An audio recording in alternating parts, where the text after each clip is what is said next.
Good afternoon, Utah. Happy Thursday, or as we like to call it around here, happy Friday Eve. Calmer conditions are settling in, but it's another healthy dose of snow that we have seen, especially in northern and central Utah over the last 48 hours. So earlier this week, our snowpack went to right around 100% a median when it comes to the average. And now, based on our most recent storm cycle, we're now up to 106%. But there is still a disparity in the snowpack between the northern mountains, where we're generally over 100%. I almost said 100 inches, 100%, while the southwestern mountains are still hovering right around 50 to 60%.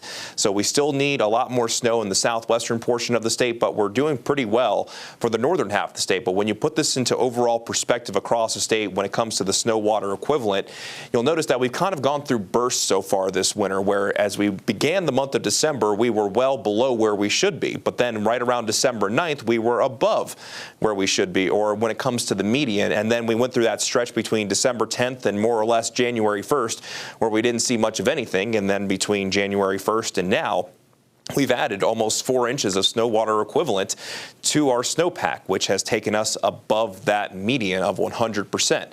So we're moving in the right direction, and we do have more moisture down the line. We just have to wait a couple of days before the next batch of showers arrives. In the meantime, high pressure will keep our weather on the quiet side of things. There's a cold front brushing by the northern half of the state, and our temperatures out there so far this afternoon are varied by quite a bit, but our skies are beginning to clear. Here's an absolutely beautiful view from Snow Basin, Mount Ogden, as folks are coming down the mountain, while Red Cliffs Lodge and Moab, a lot of the snow that we saw yesterday has since melted, as we're currently sitting at 38 degrees. Earlier in the show, we talked about Salt Lake City. The temperature sensor did get up to 50 degrees, but it's already beginning to come back down. And I think through the bulk of the afternoon along the Wasatch Front, we'll be in the low to mid 40s. And after checking some of the temperatures, most of us along the Wasatch Front are sitting in the upper 30s and low 40s, with a few spots in the middle 40s. So that's why we'll go with a high of 45 degrees in Salt Lake, while Tooele will see a daytime high of 40.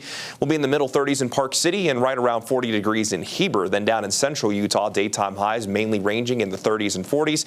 And by the time you make your way down south, we'll mainly see 40s and 50s with a few exceptions. Monticello will see a daytime high of 39, while St. George will likely come in just shy of 60 degrees at 58.